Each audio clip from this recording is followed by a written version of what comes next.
दोस्तों, जैसा कि आप सभी जानते हैं कि अभी इस समय पितृपक्ष चल रहा है, जिसे हम श्राद्ध पक्ष भी कहते हैं, जो भाद्रपद पूर्णिमा से आश्विन कृष्ण पक्ष अमावस्या तक चलता है। इन 16 दिनों के दौरान अपने पितरों की शांति के लिए जो भी श्रद्धा पूर्वक हम अर्पित करते हैं, उसे श्राद्ध कहा जाता है। श्राद्ध पक्ष में अपने पितरों की शांति के लिए ब्राह्मण को भोजन करा के दक्षिणा दान की जाती है। उसके बाद हम लोग पितरों को जल अर्पण करते हैं। नमस्कार दोस्तों, मैं मयंक कुमार एक बार फिर से आप सभी का अपने YouTube चैनल की इस वीडियो में हार्दिक स्वागत करता हूं। दोस्तों, आज का हमारा यह वीडियो हम सभी के लिए बहुत जरूरी है, तो मेरे प्रिय श्रोताओं, मैं आप सभी से हाथ जोड़कर गुजारिश करूंगा कि आप इस वीडियो को पूरा जरूर देखिएगा। हम सभी लोग अपने पूर्वजों का उद्धार करने के लिए अपने जीवन में पितृपक्ष के समय कुछ नहीं करते हैं, तो कम से कम आपको अपने पूर्वजों के नाम का एक दीपक अपने घर पे जरूर जलाना चाहिए। यदि अगर आप और कुछ अधिक नहीं कर सकते, तो कम से कम एक रोटी आप अपने आसपास कौवे को जरूर खिलाइए अपने पूर्वजों के नाम से। ये पितृपक्ष का जो महीना होता है, ये 15-16 दिन साल में एक बार परमात्मा ने यानी ईश्वर ने केवल आपके और हमारे पूर्वजों के लिए बनाए हैं। इस पितृपक्ष में कौओं को खिलाने की बड़ी महिमा है। इस पितृपक्ष में अन्नदान की बड़ी महिमा है। इस पितृपक्ष में कुत्ते को रोटी खिलाने की बड़ी महिमा है। इस पितृपक्ष में गौ माता को सहलाने की बड़ी महिमा है। इस पितृपक्ष में ब्राह्मणों को भोजन कराने की अद्भुत महिमा है। दोस्तों, आपके पूर्वजों की जब भी तिथि आती है, आपको दीपक तो पितृपक्ष के शुरू के दिन से ही जलाना है। और जब आपके पूर्वजों की तिथि आती है, आपके दादा की, परदादा की, दादी की, पिताजी की, मम्मी जी की जब भी तिथि आती है, उस दिन आपको क्या करना है? यदि किसी पुरुष का श्राद्ध होता है, तो ब्राह्मण को भोजन करवा के धोती, गमछा और दक्षिणा देकर घर से विदा करें। और यदि स्त्री का श्राद्ध होता है, तो ब्राह्मणी को भोजन करवाकर साड़ी तथा दक्षिणा देकर घर से विदा करें। दोस्तों, खीर पूरी जैसे पकवान से पितृ बड़े प्रसन्न होते हैं। और पितरों को लेकर यानी श्राद्ध को लेकर हमारे पुराणों में कई तरह की कथाएं भी प्रचलित हैं। दोस्तों, एक ऐसी ही कथा है जिसके बारे में हम आपको बताने जा रहे हैं। जब ब्रह्मा जी इस सृष्टि की यानी संसार की रचना कर रहे थे, तो उस समय इस सृष्टि की रचना करते समय एक गया नाम का व्यक्ति, जिसका जन्म असुर परिवार में हो जाता है, तो वह व्यक्ति स्वाभाविक तौर से बहुत धर्मात्मा था, क्योंकि संतान के रूप में नहीं बल्कि ब्रह्मा जी की सृष्टि में निर्मित हुआ, लेकिन असुरों के वंश में चला गया, इसलिए उसका नाम गयासुर हो गया। तो गयासुर जो था, देवी देवताओं में श्रद्धा रखने वाला था, बड़ा वास्तविक श्रद्धावान व्यक्ति था वो। परंतु उसने सोचा, मेरी रचना जो ब्रह्मा जी ने की है, वो मेरी असुर परिवार में की है, तो मैं कितना भी धार्मिक हो जाऊं, कितना भी श्रद्धा रख लूं, लेकिन समाज के लोग मुझे अपनाएंगे नहीं, मुझे धर्मात्मा नहीं मानेंगे। तो मैं ऐसा क्या करूं जिससे वह लोग मुझे धर्मात्मा माने? तो गयासुर के मन में एक प्रेरणा उठी, तो उसने भगवान विष्णु की बहुत बड़ी तपस्या करनी शुरू कर दी। तो भगवान विष्णु की जब वह तपस्या कर रहा था, तो गयासुर से भगवान विष्णु बड़े प्रसन्न हो जाते हैं और उसे दर्शन दे देते हैं और कहते हैं कि हे गयासुर, मैं तुम्हारी भक्ति से बड़ा प्रसन्न हूँ, बताओ आप मुझसे क्या वरदान मांगना चाहते हो?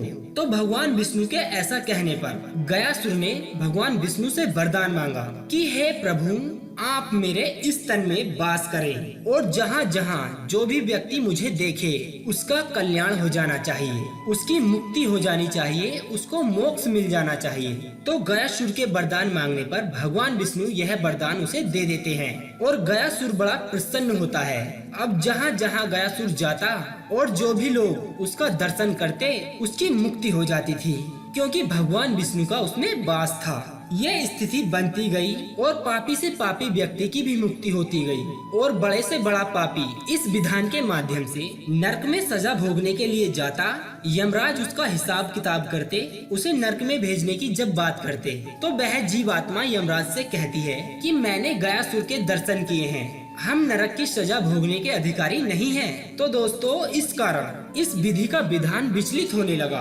तो धर्मराज जी ब्रह्मा जी से जाकर कहते हैं कि हे ब्रह्मदेव मैं क्या करूं? तब ब्रह्मा जी यमराज से कहते हैं ठीक है मैं इसका कोई उपाय करता हूं। तो ब्रह्मा जी गयासुर के पास जाते हैं और उससे कहते हैं कि तुम्हारा जो यह शरीर है बड़ा ही शुद्ध है और मैं तुम्हारे शरीर पर बैठकर एक यज्ञ करना चाहता हूँ। तो गयासुर ब्रह्मा जी से कहता है कि हे ब्रह्मदेव मेरा सौभाग्य होगा कि आप मेरे शरीर पर बैठकर यज्ञ करना चाहते हो। तो उसके शरीर पर एक शिला रखी गई और ब्रह्मदेव और उनके साथ साथ सभी देवता बैठ गए और यज्ञ की तैयारी कर दी। हम आपको बता दें कि ब्रह्मदेव ने ऐसा क्यों किया। ब्रह्मदेव चाहते थे कि इसके शरीर पर बैठकर यदि हम यज्ञ करते हैं ये चलने में सक्षम नहीं रहेगा, ये अचल हो जाएगा। तो इसलिए ब्रह्मा जी ने गयासुर के शरीर पर बैठकर यज्ञ करना चाहा। लेकिन गयासुर इतना शक्तिशाली था कि वो इन सबको अपने शरीर पर बिठाकर भी चलने लगा। तो ऐसा होने के बाद ब्रह्मदेव और उनके साथ साथ देवता लोग भी बड़े परेशान हो गए। वे सोचने लगे कि हम लोग ऐसा क्या करें जो ये अचल हो जाए। फिर ब्रह्मदेव ने श्री विष्णु भगवान से कहा और जब भगवान विष्णु गयासुर के शरीर पर आकर विराजमान हो जाते हैं तब उसने कहा कि जब मेरे आराध्य मेरे ऊपर आकर विराजमान हो गए तो अब मैं अचल हो जाऊंगा, अब मैं आगे नहीं जाऊंगा। और वहीं पर वो स्थिर हो गए और भगवान विष्णु उससे कहते हैं कि हम तुम्हारी श्रद्धा से बड़े प्रसन्न हैं, इसके बदले आप हमसे कोई वरदान मांग सकते हो। तब गयासुर ने कहा कि हे भगवान मुझे अपने लिए कुछ नहीं चाहिए, लेकिन जैसे मैं जाता था सब लोगों को मेरा दर्शन होता था और सबकी मुक्ति हो जाती थी, सबको मोक्ष मिल जाता था। पर अब मैं नहीं जा सकूंगा, अब मैं यहीं स्थिर रहूंगा। पहली बात तो आप मेरे साथ यहीं पर रहें और दूसरी बात जो भी इस स्थान पर आकर कोई भी शुभ कार्य करे आप इसको कोई ऐसा वरदान दें जो ये पितरों के लिए भी तीर्थ हो जाए। तो गयासुर के ऐसा कहने पर भगवान विष्णु बड़े प्रसन्न हो गए और कहते हैं कि बड़े धन्य हो तुम जो अपने जाने के बावजूद भी उन आत्माओं के बारे में भी सोच रहे हो जो कि मर चुकी हैं। तो हम आपको वरदान देते हैं कि जो भी लोग अपने पूर्वजों अपने पितरों के लिए यहाँ आकर तर्पण करेंगे उनकी सहज मुक्ति हो जाएगी। तो भगवान विष्णु ने कहा कि अब हम भी यहीं पर स्थिर रहेंगे। दोस्तों यदि अगर आप भी गया जी जाओगे तो आपको वहाँ पर भगवान विष्णु के चरण चिन्हों के दर्शन होंगे जो कि गया बिहार में उपस्थित है। वहीं जाकर हम लोग अपने पूर्वजों और पितरों के नाम से तर्पण करते हैं।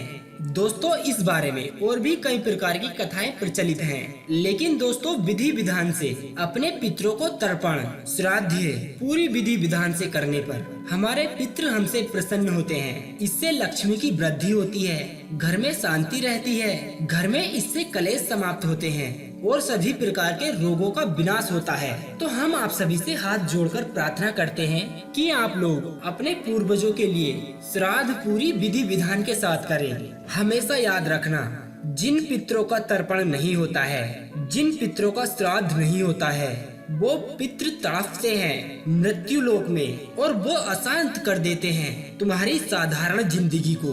हम लोगों को देवताओं से भी पहले पूजा करनी चाहिए अपने पितरों की, ये सावधानी पूर्वक समझ लो।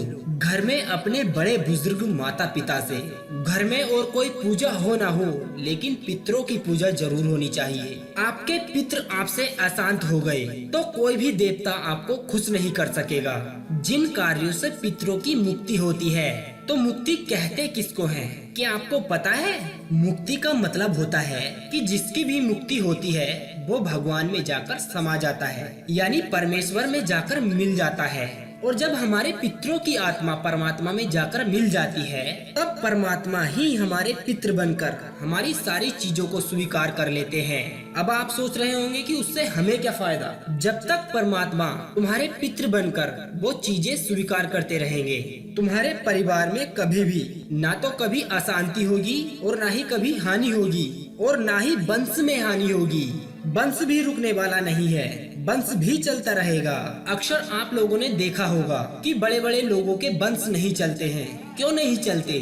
क्या आपने कभी सोचा है क्यों नहीं चलते? बहुत बड़े धनवान व्यक्ति मैंने देखे हैं और आप सभी ने भी देखे होंगे। धन तो बहुत है उनके पास पर वंश चलाने वाला कोई नहीं है। इसकी वजह क्या होती है? उनके पितृ उनसे अशांत हैं, यानी उनके पितृ उनसे खुश नहीं हैं। अगर आपसे पितृ अशांत होंगे तो आपका वंश नहीं चलने देंगे। ये बड़े सावधानी पूर्वक समझने के योग्य बात है। इसलिए हम लोगों को देवताओं से भी पहले अपने पितरों की पूजा करनी चाहिए। तो दोस्तों, हम उम्मीद करते हैं कि आज का हमारा यह वीडियो आपको काफी पसंद आया होगा। यदि अगर आपका हमारे इस वीडियो के बारे में कोई सवाल हो या फिर सुझाव हो तो कृपया आप हमें कमेंट के माध्यम से जरूर बताएं। हम आपके सवाल का जवाब जरूर देंगे। और आगे ऐसे ही नए नए वीडियोस देखने के लिए आप हमारे चैनल को सब्सक्राइब करना ना भूलें। अब दीजिए हमें इजाजत, ताकि हम आप सभी के लिए एक और ऐसी ही अनसुनी व रोचक जानकारी को ढूंढकर ला सके। तब तक के लिए आप अपना ध्यान रखिए और हमेशा मुस्कुराते रहिए। फिर मिलेंगे जल्द ही एक और ऐसे ही वीडियो के साथ।